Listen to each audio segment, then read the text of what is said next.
આજનો ઓડિયો પરમપિતા પરમાત્માને શરણે સમર્પિત કરું છું. આપ સૌની શુભેચ્છા અમારા પર બની રહે તેવી અભ્યર્થના સહ. જય શ્રીમદ નારાયણ. શ્રીમદ ભગવદ્ ગીતા પરમેશ્વરનું જ્ઞાન નામનો 7મો અધ્યાય, શ્લોક 22. આવી શ્રદ્ધાથી યુક્ત થયેલો તે અમુક દેવની કૃપા પ્રાપ્ત કરવાનો પ્રયત્ન કરે છે અને પોતાની ઈચ્છાની પૂર્તિ કરે છે, પરંતુ વાસ્તવિકતા એ છે કે આ બધા લાભ મારા થકી જ પ્રાપ્ત થાય છે. દેવો પરમેશ્વરની અનુમતિ વિના પોતાના ભક્તોને વરદાન આપી શકતા નથી. જીવ ભલે ભૂલી જાય કે પ્રત્યેક વસ્તુ પરમેશ્વરની સંપત્તિ છે, પરંતુ દેવો તે ભૂલતા નથી.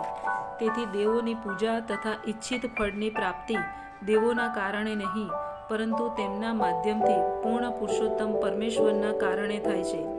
અલ્પજ્ઞાની જીવાત્મા આ જાણતો નથી, તેથી તે મૂર્ખાવશ દેવો પાસે અમુક લાભ માટે જાય છે.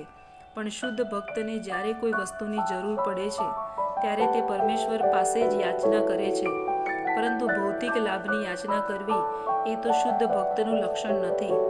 જીવ સામાન્ય રીતે દેવો પાસે એટલા માટે જાય છે કે તે પોતાની તીવ્ર વાસનાઓની પૂર્તિ કરવા પાગલ હોય છે. જીવ જ્યારે કંઈક અનુમતિ કામના કરે છે અને સ્વયં ભગવાન પણ તે કામના પૂરી કરતા નથી, ત્યારે આવું બને છે.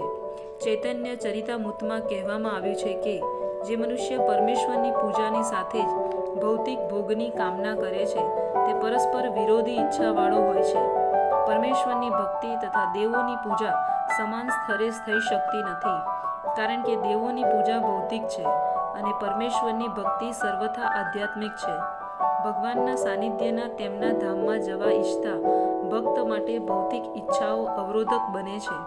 તેથી અલ્પજ્ઞ જીવ ભૌતિક કામના કરે છે અને એટલે જ તે પરમેશ્વરની ભક્તિ કરવા કરતાં દેવોની પૂજા કરવાનું પસંદ કરે છે, કારણ કે એવા ભૌતિક લાભોના વરદાન ભગવાનના શુદ્ધ ભક્તોને આપવામાં આવતા નથી. જય શ્રીમદ નારાયણ.